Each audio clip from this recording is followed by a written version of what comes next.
Okay, we're back. Alrighty, hello. Hello, Blue Heron women. Hello, people joining us. This is ID Living Conversations, 147th session. We're going live and recorded in Rumble and YouTube. And today's topic, as we have every week, 1 hour every week, one topic every week. Today's topic is the yoga of feeding others. So, interesting title. It's obviously has to do with growing food and with the very important aspect of liberation and freedom by food sovereignty, by food independence, Right. and how it's not just about us, but we need to think about others. So, Right. why do we use the word yoga here in the title? The yoga.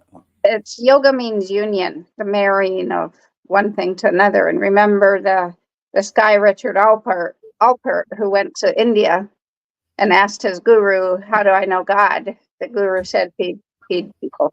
And that's one of the most in the goddess religions, the womb religions, the way of the womb. That was that they naturally shared all their food. So the way to know Holy Mother is to feed people, and that's what the Incas did. Right, right, and the Semanawak, the Aztecs also sought to do that, and yeah, so keep everybody well fed and alive and healthy, and from that should stem just natural well-being and natural justice and natural Right. state of of life without wars, without disease, without all the problems that we seem to not be able to get away from today. So Yeah. it's going to be very helpful if you're Well, interested in getting away from that. and I know you because you've already made the booklet for the dojo. You've already read this and translated it and everything, but none of our viewers have heard this. So Okay. we're going to talk about salad bar meat, milk, cheese, butter, yogurt, and ice cream. Okay. I'm not sure if I've read this one. So, Well, if you've done the food dojo, you should have. okay, so it's a long time ago. That's why I don't. Yeah. That's not so recently. Okay. So in the case of cattle, this can be produced with literally nothing but some electric fence and walking shoes. Of course, you kind of have to have a tractor to keep the weeds down, because the weeds will interfere with the electric fence.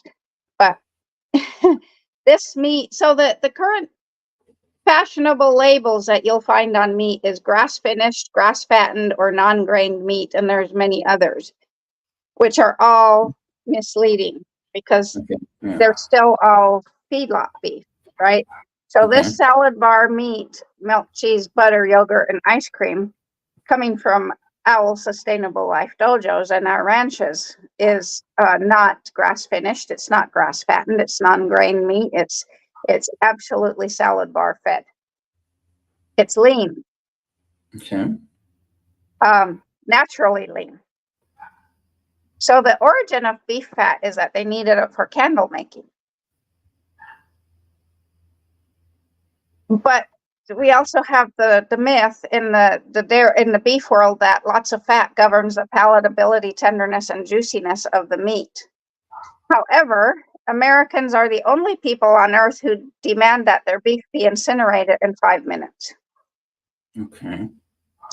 Every other culture throughout history and the world has slow cooked meat. Beef is meant to be cooked long and slow with low heat. This preserves the nutrition. Fast cooking it encapsulates the protein, so they are much more difficult for the body to metabolize. Okay. I had read something about that, but no, wow. So another reason to slow cook the meat is tenderness. Flames harden the proteins and dry out the meat, making it tough and unpalatable. Mhm. Salad bar beef and other meats are not gamey and strong like wild meats. They are also not bland and tasteless like feedlot beef. They're very tasty. Multi-stomached animals like cows and goats, right, have many stomachs for the purpose of eating forages. They convert low-energy forages into extremely nutritious food. And the salad bar diet does not require cultivation or mechanical harvest except for haying. The forages are multiple and perennial, the more the better. The more varieties the animal can choose from, the more they'll be able to satisfy their own needs and keep themselves healthy. The plants, of course, are fresh and not stale.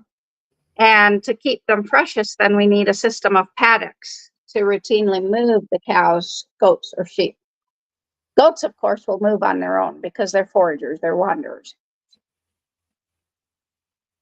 Pasture goes stale or wilts far earlier from a cow's perspective than it does from a human's. And nothing is more stale than overripe forage. So a cow will spend only 8 hours a day eating, and if she doesn't fill up in that amount of time, she will quit and ruminate with what she has and lose weight in a stale paddock. And right now, I can tell you both my paddocks are stale. I can guarantee you that. That's why they're coming down every day to get a bucket of feed from me. So the current model is feedlots. And in that, grain is the answer to feeding cattle. So as long as we're bringing feed to the animal instead of animals to the feed, grain will win because it's easier to handle and we get more calories per pound handled. The feedlot program, however, requires a huge mechanistic heavy metal input. And when we throw out the feedlot model, we don't have a dust problem, a manure problem, and a smell problem. And we certainly won't have a disease problem. And we also won't have a feed transportation and storage problem. The primary indictment against the beef industry is its premise that herbivores should eat grain. Nowhere in the natural world do herbivores eat grain. We've taught them how to do that. Mm-hmm. Grain eating creates the marbling. It puts fat into the muscle, whereas forage fattening tends to put fat on the outside of the muscle.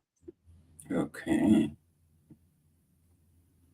So roughly 70% of all the grain grown in the world goes through multi-stomached animals. Mm-hmm.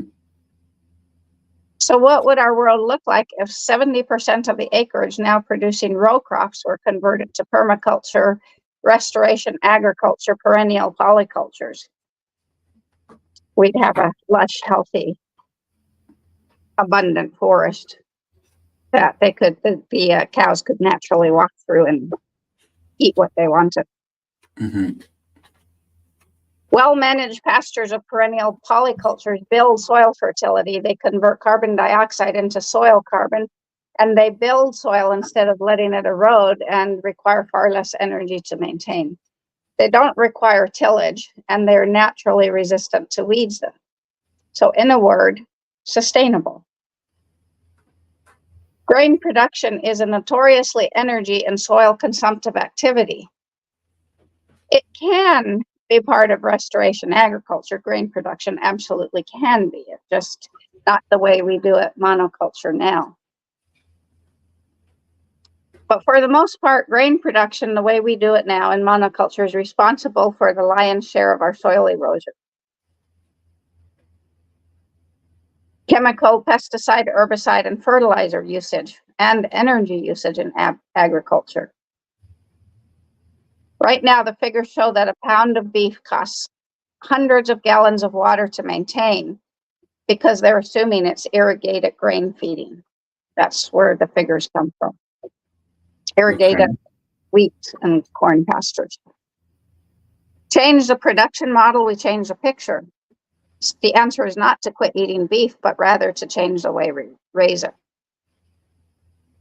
Herbivores, like cows, are not as efficient at converting grain to meat as hogs and chickens, and so this exacerbates the inefficiency of the grain system. So generally, 7 pounds of grain put on 1 pound of beef, but it takes only 3 pounds of grain to put on 1 pound of meat on hogs, and 2 to 1 for poultry. The next major problem with the current paradigm beef industry is the pharmaceutical concept. Mm-hmm. The vaccinations, which are immune depressant, to subtherapeutic antibiotic feeding, which creates resistant pathogens, to to routine grubicides like ivermectin that are so overused. And we must always remember in this that Mother Nature always bats last. She's always the last one up with the bat. If we're looking at a baseball game, right? Tiny microbes go through a myriad of generations in just 1 year, adapting themselves to new drugs and new chemicals faster than human invention can respond, because this drive, the Munai Aloha drive and the way of the womb drive, natural biological drive is to live. So they will adapt. That's why I have a niece that used to work in, she was breeding mosquitoes for the purpose of creating new heartworm medicine for dogs, because the heartworm, which isn't really a heartworm at all, a worm at all, comes from the mosquitoes, was getting used to the heartworm medicine. So they had to breed mosquitoes in the lab so they could create new heartworm medicines, tested on them. This is what our stupidity does, right? Mm-hmm.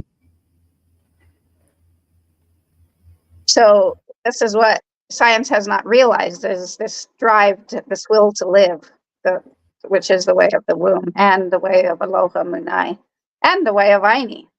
All three of them have the insane need to drive to live, to sustain life. So the use of all these external things is just not necessary. We have plenty of food in the world. Tons of it rots in ports every year. And anyone who thinks people are starving because there is not enough food is just simply ignorant. People starve because of politics only, because of our patriarchal mechanical system, and for no other reason than that. Mm-hmm. On the average, pastures right now are so mismanaged they could actually produce 3 or 4 more times their current levels without tillage, fertilizer, or chemicals. Such an astounding jump renders completely useless all the biotech research that promises a mere 10 to 30% increase. The problem is, with the current paradigm, centralization is the biggest problem. A centralized food system is inherently problematic. It concentrates animals, and that in feedlots. And we lived close to a feedlot in Quincy, and Washington. I think we were 5 to 10 miles away from the feedlot. I drove by it with the school bus every day, but our house. But in the summer, that stench was heavy in the air, even from 10 miles away. Wow. So concentrating the animals in feedlots automatically causes sanitation, husbandry, and manure problems. It also causes huge transportation costs. So it takes roughly 15 calories of energy to put 1 calorie of food on the table. And of those 15 calories, 4 are for transportation. So the average T-bone steak we look at in our local supermarket here in America has traveled 2,000 miles to get to us. And the same with chicken and pork and all that. Mm-hmm. So when animals are concentrated in such close quarters, like the feedlots, they're more prone to disease. If we tried to house humans in circumstances as unnatural to our normal hygienic requirements, we would see global outrage. Husbandry is a problem because we can't give the individual attention for health maintenance. And finally, the mountains of manure that are considered a waste and treated like worthless byproduct are a problem too. But as a matter of fact, that manure is also contaminated with pharmaceuticals that it's no longer fertilizer but poison. And I can vouch for that. I went to our local sale barn here when we were first here, and I had a trailer, and they let me have, usually they sell the manure, but they let me have a couple trailer loads for free, and nothing would grow in it. Nothing. Wow. Yeah, tell me about that. Yeah.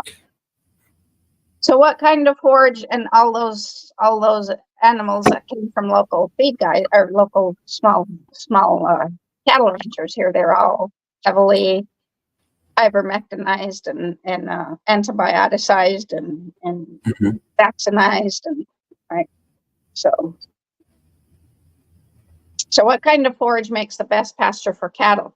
basically what's ever in the ditches along the roads, because these are the species that are best adapted to our area, and they thrive without fertilization, without irrigation, and without new planting. So part of this investigation is to investigate this new improved variety concept of plants, right? These varieties need coddling, and the extra attention they require are not worth the effort. Let's take the new improved Bermuda grass that everyone around here worships, even though science is proving over and over again that it's the most unpalatable grass for cattle.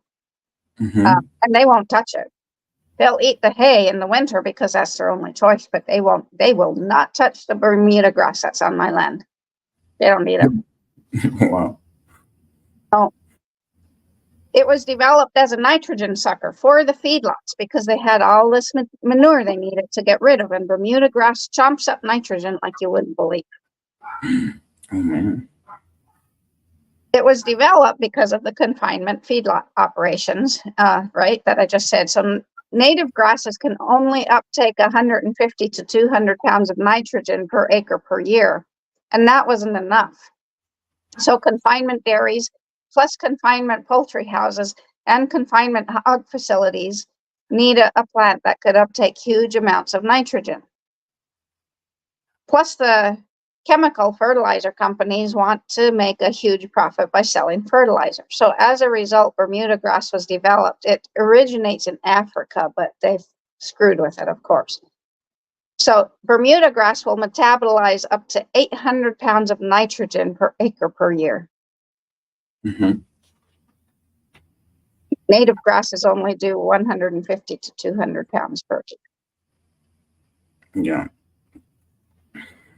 So if you're a small beef grower, which one of my neighbors is, he's constantly out there spraying and fertilizing he has to feed his hay, his Bermuda grass, 800 pounds of nitrogen per acre per year to have the, quotes, beautiful hay he makes, and it's not beautiful. Wow. So certainly the potential to produce beef and milk on such forage is incredible, but in order to keep it producing, you must feed it lots of fertilizers. With worn out pastures or neglected pastures, good grazing management and letting natural succession kick in brings out the best species. Nature knows best what to bring to pastures, because every single day, hundreds of seeds drop on every acre of ground. They're carried on bird feathers, the wind, the coats of animals. And nature has a way of revegetating her landscape with what is best suited to it. So if we provide the right environment, we will soon have our salad bar meat without having to actually plant. In an experiment done in Virginia, 2 contiguous pastures were used. One was continuously grazed, and the other was divided into 6 paddocks, and the cattle were rotated on a weekly schedule from paddock to paddock. After 5 years, in the pasture with continuous grazing, the legumes, like clovers and alfalfa, had halved. The weeds had doubled. But in the pastures with rotational grazing, the legumes doubled and the weeds were halved. And the legumes, and the alfalfa and the clovers, are good because they're nitrogen fixers. They put nitrogen into the soil. They have a high percentage of protein for the cattle to eat. Although my cattle won't eat the clover, my fields are I don't know if it's the variety of clover, but none of them will touch the clover that grows on my property naturally. So in the pasture with rotational grazing, the clovers, the alfalfas doubled, and the weeds were diminished by half just by rotational grazing alone. Right. The pastures were treated the same way with the same number of cattle. Just by resting the fields and applying more grazing pressure at any one time, natural succession selected for higher quality, more palatable species for the cattle. Variety is the spice of life. Stabilizing influence has come from plant and animal diversity, where bird eats bug, buzzard eats carcass, and weed covers bare soil. The diversity of flora and fauna increases at the intersection of any two environments at the edge, right? Examples of environments are open land, forest land, and water. More species require of a combination of two environments than just one. In fact, there's very few species of animals that require only one type of environment. Good. Yeah, that's birds, which are nature's natural pesticides, require cover and shelter for nesting, but for feeding, they want open spaces. Most important insect-eating bird species will not eat more than 200 yards from woody cover. They will fly over an area larger on their way to feed, but they will not settle down and eat grasshoppers or turn over cow patties to eat parasite larvae any more than 200 yards from the edge of the forest. So, on my 50 acres of land that has been 99% clear cut, that only gets 20%, that only gets 200 feet from the edges where birds are controlled, bugs for me. Okay. You got it figured out. If our pastures, open grounds are more than 200 yards from forest, the result is a plethora of birds. If they're less than 200, our open grounds are less than 200 yards from the forest, the result is a plethora of birds, turkeys, crows, and more. And a lot of people don't like crows, but they do a wonderful job of flipping over cow patties, especially in midwinter, and scratching them all over the place, so spreading the manure. In the process of spreading out the cow patties, they consume parasite grubs hiding underneath, and so they debug the soil surface. This is all part of maintaining the hygiene of the salad bar and replenishing it. If fertility is relatively high in an abandoned open area, locust trees will come in as a pioneer species. And I do have locust trees coming in. They're the #1 habitat for ladybugs, one of nature's best pest controllers.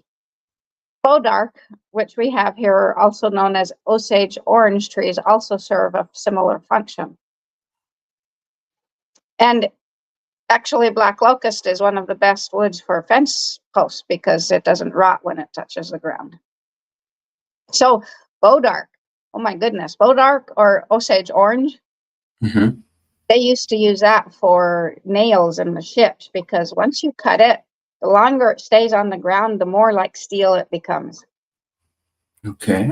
It's an extremely hard wood. It's thorny as hell, but it's an extremely hard wood. Wow. It is. I have cut bodark with a chainsaw. It's like cutting steel. It's crazy. So, 30 years, locusts, the black locust, honey locusts, there's all sorts of varieties of locusts, can be harvested for fence posts. Plus, they drop seed pods. The locusts drop seed pods that are very high in protein. And actually, humans can eat seeds too of the locust trees, but it's good forage for animals. But with coppicing and pollarding, we can harvest in less than 30 with the black locust. And people don't like the black locust because they spread like crazy. But they're nitrogen fixers also. They bring nitrogen from the air into the soil. Another part of diversity is watershed and water cycling. Our farms, where steep hillsides are reforested, springs can then begin to run where they have previously dried up. Trees store water, slowly releasing it to the soil and air. In fact, one average-sized deciduous tree cools the atmosphere as much as the air conditioner for an average American house. And yet, the glory of Oklahoma is that in 115-degree weather in the summer, 45 degrees Celsius, we're using all air conditioner in our we show how wealthy we are by riding our big ass lawnmowers around and to keep our lawns bare, but there's not a damn tree by our house. It just, to me, it's just stupidity. Doesn't make sense. Yeah. One deciduous tree cools the atmosphere as much as the air conditioner for an American house. Bare soil, in contrast, radiates heat and warms the atmosphere. Clean tillage row cropping stimulates desertification faster than any procedure in modern agriculture's arsenal of nature-fighting tools. So this is what we have done to our land. It's important to remember that every single desert in the world is man-made. Deserts will green up again when proper grazing occurs. Deforestation to build, overgrazing, and tillage changes the relationship between earth and sky. The earth then, instead of being cool and acting magnetically to make water, wants to condense it, instead heats up and radiates that heat into the atmosphere, and then the clouds can't release their rain. Research in India's Rajputana Desert shows that by eliminating improper grazing, the Earth's surface will revegetate and cool, encouraging rains to fall. So fluctuating the grazing haying paddocks from year to year stimulates diversity in the pasture. Because the grazing rotation is done on grass growth rather than by the calendar, spring grazing begins at the same grass green up point every year, but by starting one year in paddock A and the next year on paddock D, and for example, the plants will not be grazed at the same physiological maturity point each year. If we do a fast daily rotation, then the long multi-year rotation allows different paddocks to reach different levels of physiological expression at different times throughout the growing season. Full expression is to let a paddock grow until it's ready to hay. This then can also be cyclical, as one year a hayfield can be made early in the season and the next it can be grazed 3 or 4 times and then mowed into hay late in the season. Such fluctuations stimulate a variety of seeds being produced as well. And when functioning harmoniously, all this multi-layered variety acts synergistically, and for the Marika, the Dehes of the branch, to function as a healthy whole, care must be given to manage each aspect in a regenerative way. So we have to be aware of this. Mm-hmm. So that's one part of food, of the yoga feeding people, is to bring healthier meat, salad bar meat, milk, cheese, butter, and all Right. that. How do you get rid of the Bermuda grass? You don't. It's got these running rhizomes that go everywhere.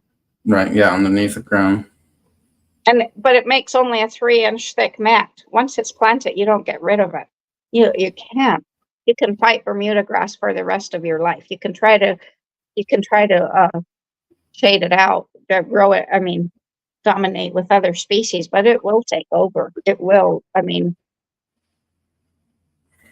But there's got to be something you can do, because that this is an issue that I've personally kind of had spotted before in pieces of land in southeastern Mexico, the state of Chiapas, where this thing has been planted everywhere, and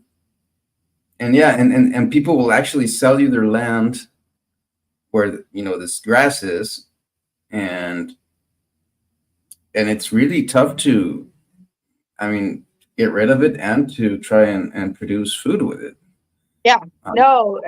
So with my food forest, the only way we're kind of getting rid of it is to keep, like, especially in the paths, the walkways through the food forest, is just to keep layering boxes and keep pushing because if you can keep pushing the roots deeper and deeper, pretty soon they won't get light and they can't grow. That will kill it. Okay. Because there's got to be some kind of, and I'm not the only one. Then I've also heard about other permaculturalists point out this specific. Even in this state, in this place, in this region. Wow. I lived it down in the southeast, but personally, I had to cut that thing with a machete. Yeah. And then, And And it's people around here buy the sod for it. They buy sod, Bermuda grass sod. They put it in their lawns, and I'm like, out of your mind? so one thing I really gets me excited is a piece of land that doesn't have Oh yeah, absolutely. that. Yeah. Yeah, that's one of the things I look for. It's like, Yeah. we don't want to have that.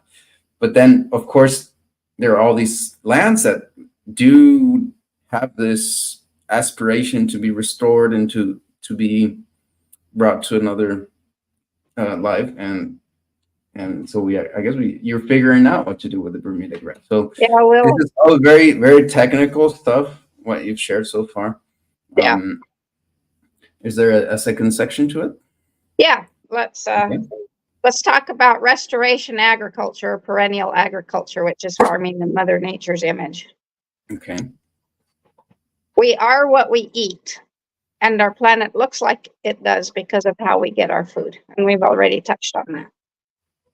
So how will we feed ourselves here and everyone else? That question should be on everyone's mind. This is the yoga of feeding ourselves and others. Most of us derive our calories as a direct result of annual agriculture. The majority of the carbohydrates, proteins, and oils that feed humanity are derived from annual plants that grow for one season. And that's all we'll address on annual plants for now. We'll dig deeper into it later. Our fossil fueled farm equipment and our chemical fertilizers have allowed us to do the work of destroying ecosystems faster than any other culture today. In less than 400 years, the North American continent, and I would venture to guess that the Central and South American continents and others, have changed from a wilderness of health, vitality, and abundance to near ecological collapse in less than 400 years.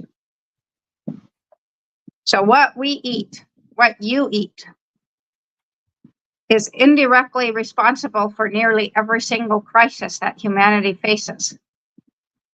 And with an economy that is global in scale, the food choices of just one person are compounded by the billions and can change the world like no other socio-economic juggernaut ever known. Let me say that again. What you are, to any listeners, what you eat is indirectly responsible for every single crisis that faces humanity.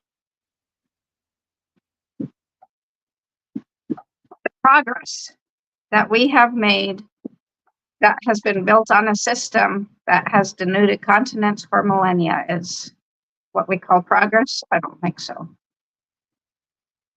In 1910, there were 6.4 million farms in the US. The average farm size was 138 acres. Most farms were owned by a family and provided a modest and healthy livelihood for its inhabitants, which were usually large extended families. Since then, the number of farms in the US has plummeted from 6.4 million to less than 2.2 million in 2008, and even less now in 2023. And the average size of a farm has ballooned to 461 acres and more. So despite that fact, the fact that half the number of American farmers are now tending 7 times the land mass and earning less than way back then is incredibly sad. So our average farmers are now tending 7 times more of the land mass and earning less than they did. That's crazy. It is crazy, isn't it? The changes began gradually and accelerated with the increased availability of fossil fuels and the mechanization of farm equipment. The tractor is a relatively new invention. At the dawn of the age of tractors, a horse or mule-powered farm was a profitable venture. As tractors became more common, farm prices first went stagnant and then they began to fall. The advent of chemical nitrogen fertilizers, which are not fertilizers at all, they're just heavy metal poisons that are manufactured by the retooled munitions industry. So you have to understand, this is what blows my mind. Mm-hmm. Is all these Vietnam veterans who are struggling with Agent Orange problems that are spraying 2,4-D on their properties, which is Agent Orange. That's the comedy, the black comedy of modern living. Gary, are you about done with with that? Aren't we about done with that? So the advent of these had a short-lived boost on yields, but instead of improving the bottom line for farmers, they had the opposite effect. More crops meant lower prices. Fertility, which once came from livestock raised on farm, now come from a bag from the agrochemical company that costs you a pretty penny. So in less than one lifetime, farms went from being self-contained ecological production systems to debt-ridden, input-dependent agribusinesses that soon required massive government subsidies to keep them afloat. In less than one lifetime, farms went from being biologically diverse systems that relied on animal husbandry, crop rotation, to specialized single crop systems that were merely extensions of the chemical companies who manufacture toxic fruits to be spread on the soil. And that's what the university extension agent is. He or she is a person that works for the pharmaceutical company. So in order to buy tractors, you had to borrow money. In order to make the payments on the tractors, you had to buy more land to grow enough crops to pay for the equipment. More land meant more borrowing, and more borrowing required a larger cash flow, which called for bigger tractors, which meant more borrowing, and this cycle is still continuing. This upsizing of American farms and the bleeding of the farm economy shifted into overdrive in 1973 to 74, with what appeared to be caused by a wheat crop failure in the Soviet Union. It was not until 73, 74 that the American farmers then, who had taken on tractors and bigger farms, could experience bountiful prosperity. This occurred in the aftermath of the OPEC decision to restrict oil production, which had the effect of raising the price of oil. And since most of the oil America purchased came from the Middle East, our purchases funneled dollars into the hands of the oil industry there. So to bring dollars back to the U.S. economy, the White House created a win-win solution. Win-win, right? The government asked American farmers to produce more grain, promising them permanent export markets abroad if only they would ramp up production. The Soviet Union agreed to purchase considerable wheat and corn using dollars they held in savings accounts. This was necessary because crop failures and distribution breakdowns had made Soviet citizens hungry. So according to this win-win plan, the Soviet consumers would eat better, farmers would make more money, and the treasury would recover dollars that were pouring into the Middle East through OPEC, through oil, right? So then both federal and private private lenders started encouraging farmers to take on more debt, and their loan requests would be rejected if they asked for less than $500,000. No, you're not getting a loan unless you ask for $500,000. Can you imagine? Given the promise of permanent export markets, especially back in the 70s, my God, given the promise of prominent export markets, the farmers felt they had no choice but to go along. However, in 74, the Soviet Union stopped buying massive quantities of grain, saying they had restored their capacity to feed themselves. So suddenly this market for grain commodities collapsed. It had all been an illusion. So the outgrowth of only 2 years of substantial prosperity for farmers was caused solely by the federal government.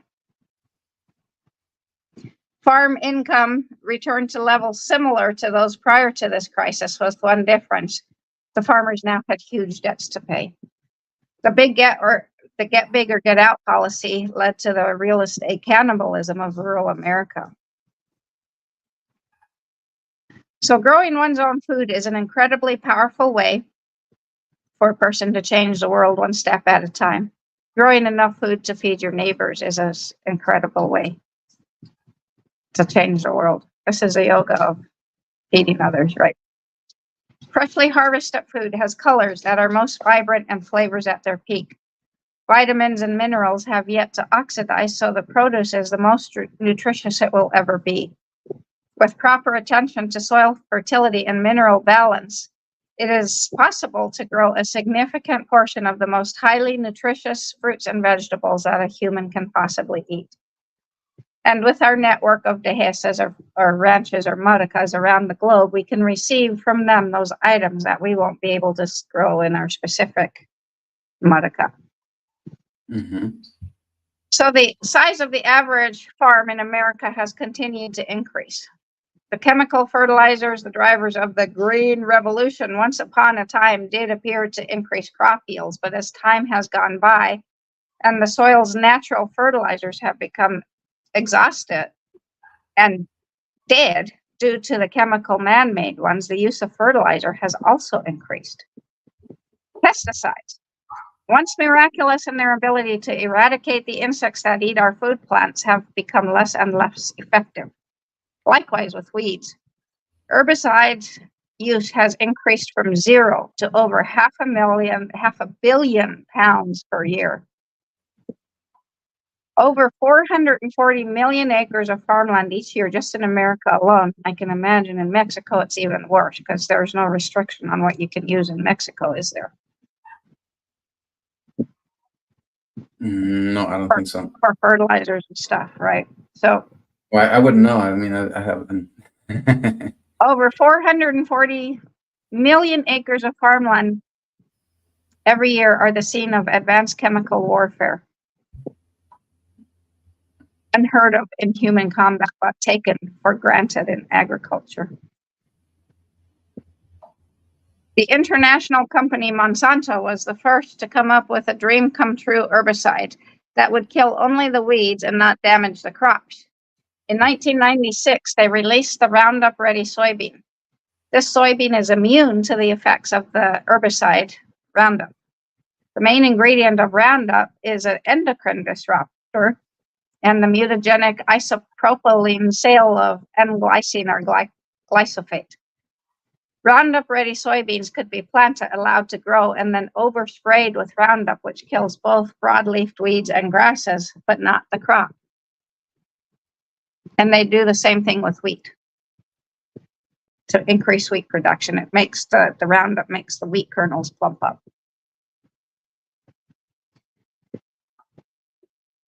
How Monsanto genetically engineered the soybean to be resistant to Roundup is a proprietary secret, but we do know the basic outline. This resistance to Roundup was a trait discovered in the petunias, flowers. The same simple breeding that eventually made pests resistant to pesticides could not be used to cross a petunia with a soybean, so an intermediary was chosen. The bacteria known as E. coli, Escherichia coli, is a genetically simple bacterium. In addition to being simple, it's a prokaryote, which means its DNA is not bound by a membrane and is not held inside a cell nucleus. So in a lab, then it was fairly simple to insert the Roundup-resistant petunia genes into the E. coli cell. Then this petunoid E. coli bacteria was introduced into a soybean cell where it infected it and exchanged genes. Almost miraculously, the Roundup-resistant petunoid E. coli took up residence in the soybean cell, and a new transgenic organism was created, the Roundup Ready soybean. There are many varieties of E. coli, most of which are harmless and reside in our intestinal tracts. Our feces are loaded with billions of E. coli. The version that makes us sick is a different one, and the reason it makes us sick after eating food contaminated with it is that when it reproduces its DNA, it makes proteins that are foreign to our systems and so may be toxic to us. So now over 90% of soybeans grown in the US are Roundup Ready, as is 70% of all corn and 80% of all cotton. Mm-hmm. Canola was the first brassica to be genetically engineered to resist Roundup. The natural systems of this planet create the air we breathe, the water we drink, and the food we eat. Natural systems and natural processes recycle our waste and incorporate them into other life forms. Everything we need as human creatures on planet Earth is totally dependent on the natural systems of the planet herself. And they've been fully functioning and promoting life for as long as they've been around. And they have done so without the use of fossil fuel inputs. I mean, where in nature do you see a tree driving a tractor or a plant driving a tractor or needing gas? Mm-hmm. Or a eagle needing to drive a tractor to find its fish? Mm-hmm. Right? There's no fossil fuel inputs and no fungicides, pesticides, or herbicides. Natural systems have transformed the bare exposed rock of continental updrift, the gravel of alluvial outwash, and pyroclastic debris into rich, verdant ecosystems as a long-term trend, and have always led towards increased species diversity and optimized population density. So what we're doing here on our dehesas, our modicas, our ranches, is a rapid change of our agricultural methods. So let's remind ourselves briefly why we need to change these. Because we humans are facing some really extreme crises that we cannot ignore. Number one is oil. Our entire global economy is run on oil right now. And we have the relatively inexpensive fossil fuels at this point in time. But this may not always be the case. One of the primary design criteria for perennial agriculture systems is that they produce a net surplus of energy, usable energy. So rather than taking arable land and putting it into biofuel production, we are creating cropping systems that are designed to harvest the energy of the sun from niches not currently occupied by food producing plants. Biomass researchers have shown that short rotation wood cropping systems are able to capture 3 to 7 times the energy per acre as an annual crop field. Since our ecosystems won't rely on monocrops of hyperactive willows and poplars, they probably won't approach this 7 times the energy capture, but that is a goal we can work towards. Mm-hmm. Crude oil is a remarkably convenient medium for stored energy, but energy in natural systems isn't so convenient. But the energy that gets captured in our ecologically designed agricultural systems comes in various forms and is far more diluted than crude oil. Intentionally designed agricultural systems have the ability to capture the same amount of food calories per acre, with the extra 3 to 7 capture rate being used for electrical generation, the heating of buildings, and transportation of fuels. So restoration agriculture is a massive culture-wide adjustment to ecological reality that will create a new economic and social reality. Number 2, climate change. Grandfather sun moves backward in the sky every 71 degree every 72 years. So without a doubt, our climate changes profoundly every 72 years. One of the most common themes right now is high carbon dioxide levels.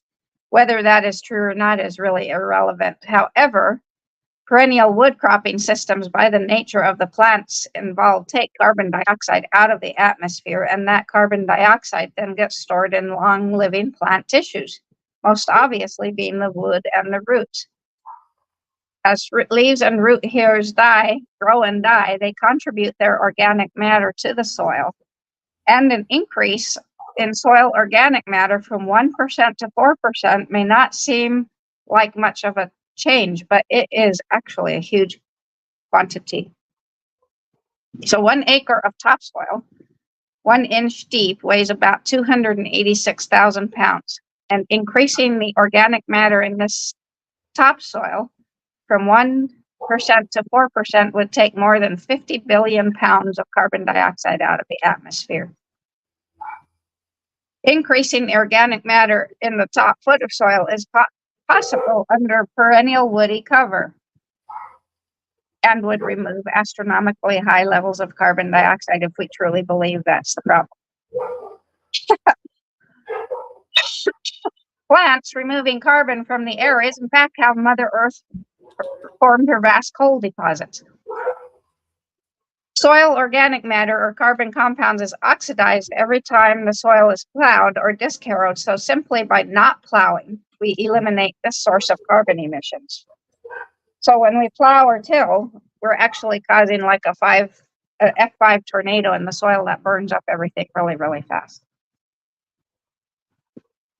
So every year since annual agriculture was invented, farmers have had to prepare the seed bed by tilling it or by herbicide, plant the seed, eliminate weed competition, harvest the crop, and then dispose of the leftover debris by chopping the stubble, baling and removing it or burning it.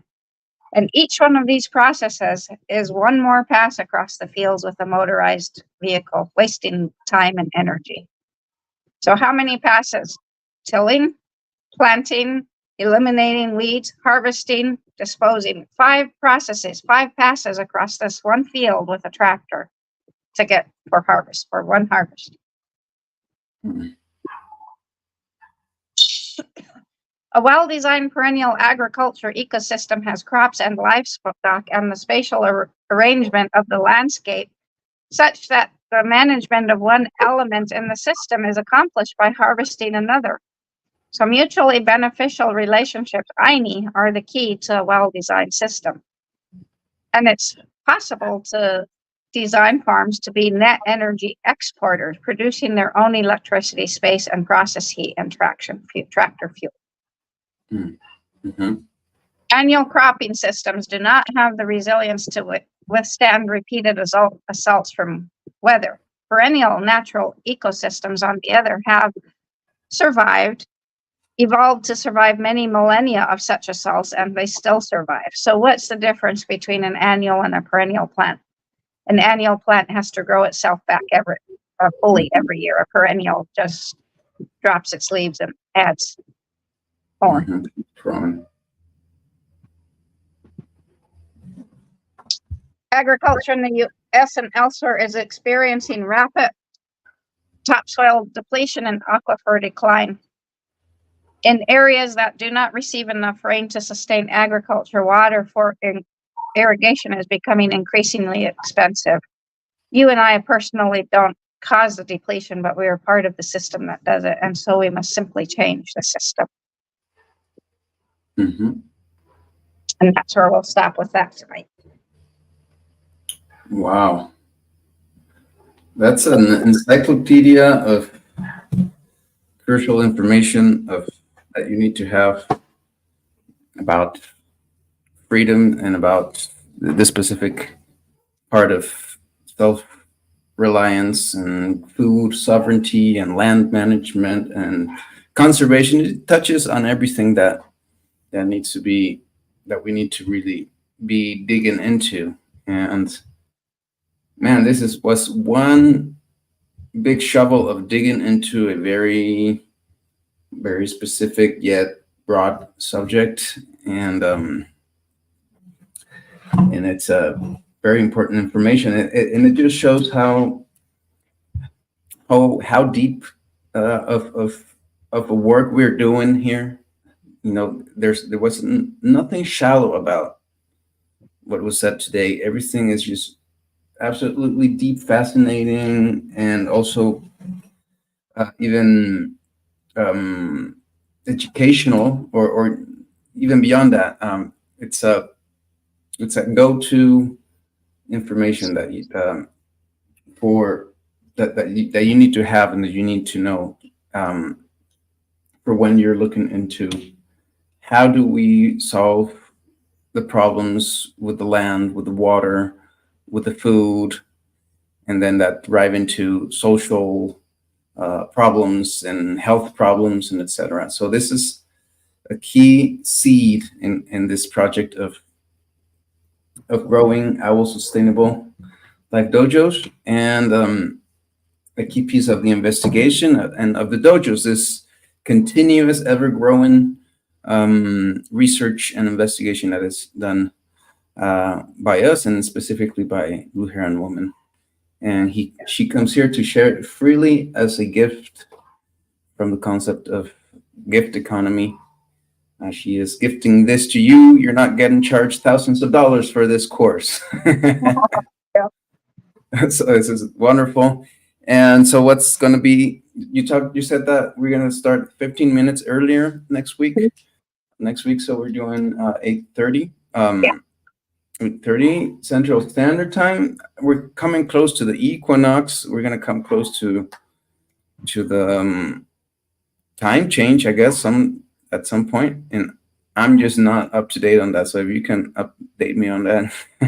Yeah, Maybe update folks. When is I that don't coming? remember when the fall time change comes. I don't remember.